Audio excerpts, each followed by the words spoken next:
siap bekerja, siap hadapi tantangan. Baru mau dapat Anda yang ngajukan. Itu biasa. Kata Allah itu biasa, bukan cuma Anda, yang lain pun ada. Bukankah Allah ajarkan kisah Sayyidah Hajar alaihissalam dengan Ismail? Bukankah bolak-balik naik Safa Marwah? Kadang di atas, kadang di bawah, kadang lihat peluang sampai Marwah ternyata bukan air. Terkadang Anda yang bekerja, tim yang lain yang mendapatkan karena kerja keras Anda bisa jadi terjadi. Bukankah yang kerja keras Hajar yang dapat Ismail? Mungkin Anda yang konsep yang dapat minyaknya orang lain. Mungkin Anda yang kerjakan yang suksesnya teman Anda, gak ada masalah. Dan itu kemudian akan bermanfaat bagi Anda. Tidak mungkin setiap keringat yang keluar dari diri kita mustahil kecuali akan melahirkan manfaat yang kembali pada diri kita. Tantangan. Tapi yang paling dahsyat ini yang gak ditemukan. Sebagian referensi yang kita baca. Ketika Allah menjelaskan semua tahapan-tahapan tantangan ini sampai ke puncaknya zilzal. Zilzal itu kalau bahasa sekarang gempa. Ada ujian yang menggoncang hati kita. Ketika Anda kerjakan, ya Allah, tantangannya dahsyat. Kenapa mesti saya, ya Allah? Kok nggak selesai-selesai, ya Allah? Itu wajar, teman-teman. Itu biasa. Kata Allah, orang dulu saja mengatakan, mata nasrullah, kapan ini selesai? Berbahagialah kalau teman-teman sudah mendapatkan tantangan puncak yang paling tinggi ini. Ini artinya Allah sedang mempersiapkan Anda menjadi orang besar di kemudian hari. Dan cara mengatasinya diturunkan Quran surah ketiga ayat 142, paling kiri sebelah atas. Perhatikan dahsyatnya.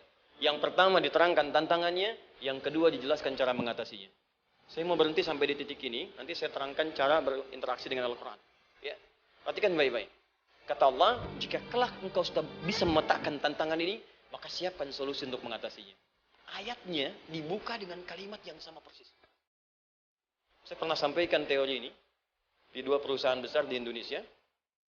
Yang pertama, ada satu perusahaan, karena ini direkam saya nggak sebutkan perusahaannya. Perusahaan otomotif besar, sedang turun gratis. Kemudian juga ada inflasi yang tinggi.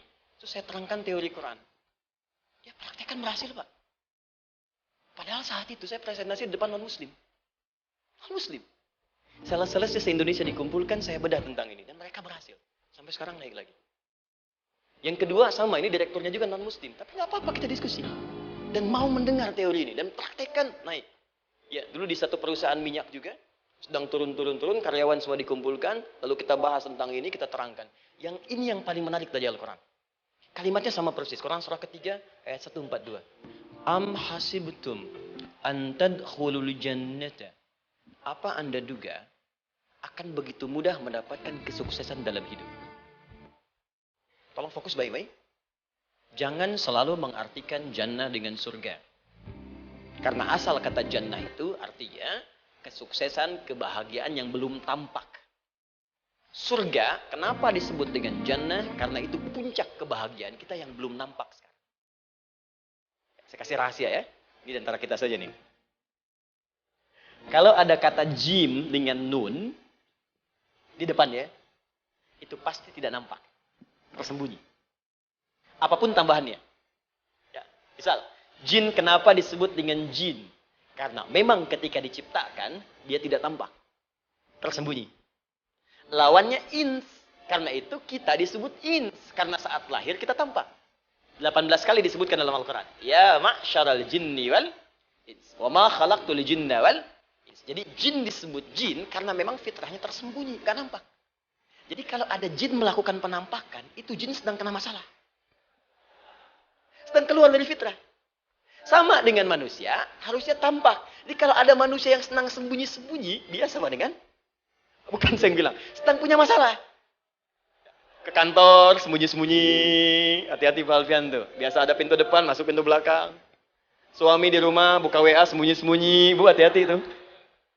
Pulang lewat pintu belakang. Berarti sedang punya persoalan dalam hidup. Setiap ada jim dengan nun, pasti tersembunyi. Ibu punya janin.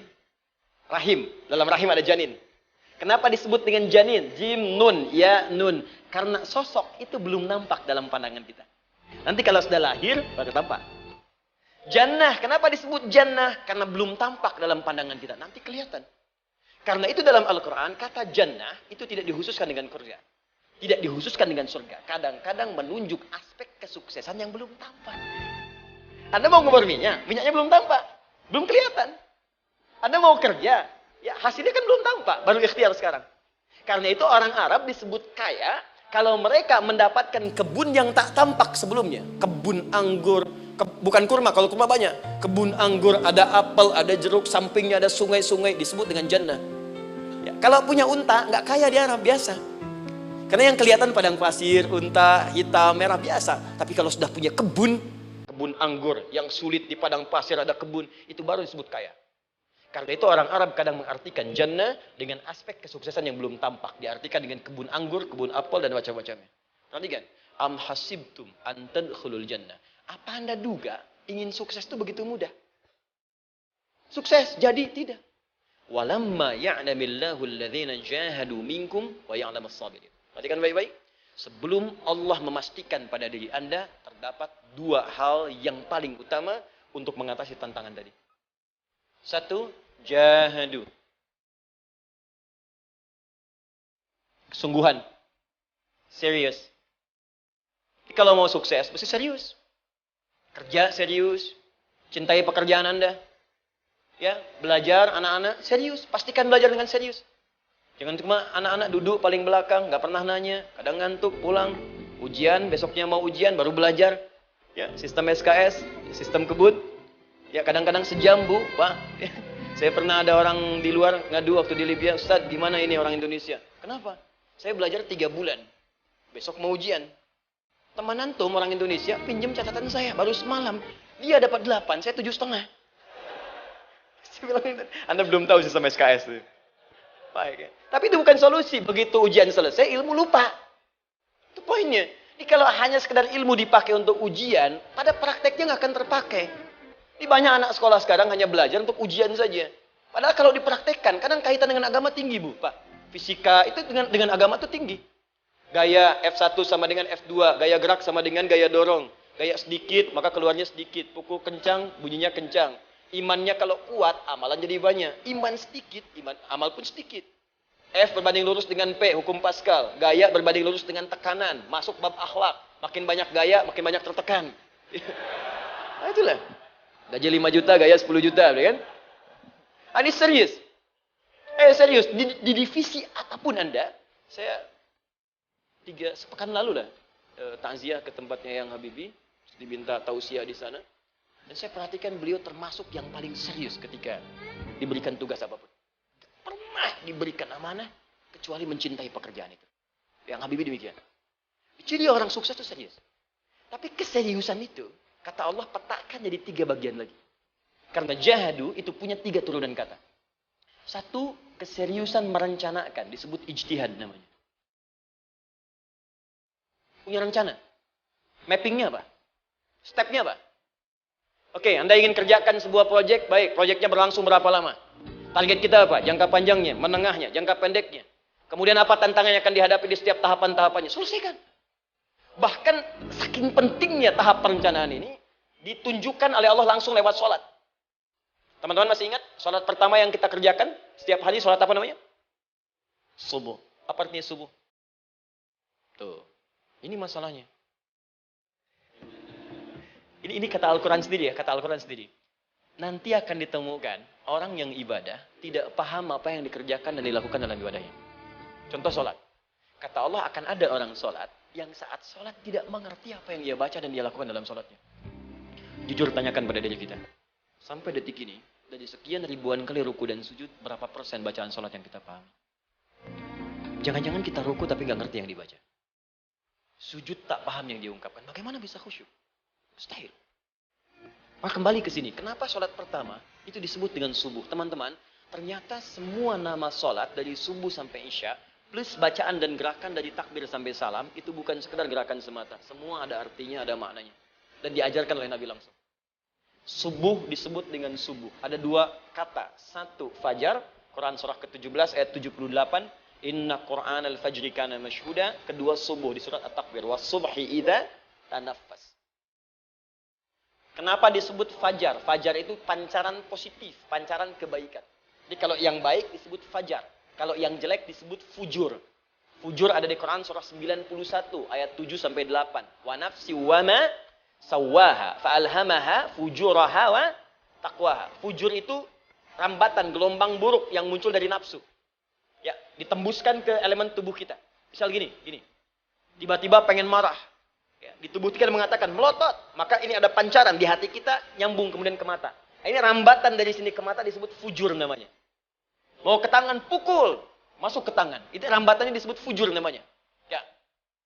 Yang baiknya disebut fajar. Ya, misal saya ingin sholat, tiba-tiba hati mengatakan sudah azan, merambat ke kaki, cepat melangkah. Cepat wudhu. Nah itu rambatannya disebut fajar namanya. Atau infajar. Ini pasti ada. Ya. Fujur nama lainnya nafsu. Disebutkan 115 kali dalam Al-Quran. Takwa, rambatan fajar, sumbernya takwa. Disebutkan 115 kali dalam Al-Quran. Di jiwa kita ada takwa, ada nafsu. Takwa yang dorong malaikat. Disebutkan 88 kali dalam Al-Quran. Nafsu yang dorong setan. Disebutkan sama 88 kali. Di setiap Anda akan mengerjakan satu hal, pasti akan yang mendorong pada yang baik, akan mencegah dari yang baik itu nafsu. Pasti itu. Pak Alfian mau tanda tangan proyek. Tiba-tiba disodorkan, Pak, ini Pak. Kok begini proyeknya? Perbaiki. Karena ada yang nggak beres. Tapi fee-nya lumayan Pak, 1 miliar. Nggak bisa. Jiwa takwa mengatakan, jangan terima Pak. Bapak mengatakan, maaf, ini jari tahiyat. Gak akan pernah dipakai maksiat. Perbaiki. Datang lagi. Ini Pak. Kok sama? Fee-nya diperbaiki Pak, 100 miliar. Nafsunya mulai berkata, terima. Takwanya bilang, jangan. Akhirnya beliau katakan, tangan tahiyat gak akan pernah dipakai maksiat. Tapi tunggu, saya istiqoroh dulu.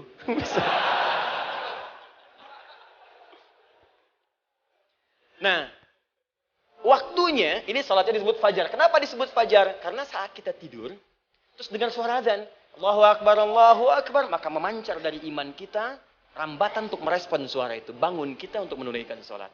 Waktunya disebut subuh. Kenapa disebut subuh? Dari kata asbah. Asbah itu artinya yang siap dengan rencana. Ya orang Islam tuh nggak ada yang bangun dari tidurnya kecuali punya rencana jelas yang akan dieksekusi di hari itu.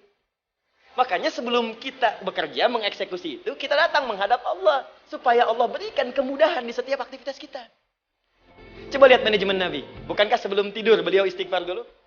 Dirinci pekerjaannya. Dicatat yang akan dikerjakan besok. Istighfar 70 kali, 100 kali. Sehingga dengan istighfar saat tidurnya tenang. Coba kita biasakan. Ada yang baca Quran, ada yang istighfar. Kalau nggak percaya silahkan cek. Begitu Anda lakukan, tidurnya enak. Besoknya rencana itu sudah siap. Makanya ketika bangun, siap jam 7 mau kemana. Jam 8 ada di mana. Jam 12 kerjakan apa. Sebelum mengerjakan itu, datang kepada Allah. Sujud, ya Allah. Saya punya rencana ini, tolong mudahkan. Begitu caranya. Itu yang disebut dengan subuh. Nah, sekarang kembalikan peta hidup kita mau seperti apa ke depan. Ijtihad. Yang kedua, kalau sudah jelas konsepnya, visinya sudah ada, maka jihad. Yang kedua, jihad. Jihad itu eksekusinya, aksinya, actionnya, perjuangan fisiknya. Rencananya apa? Tahajud malam nanti. Bismillah. Jam berapa? 2:30.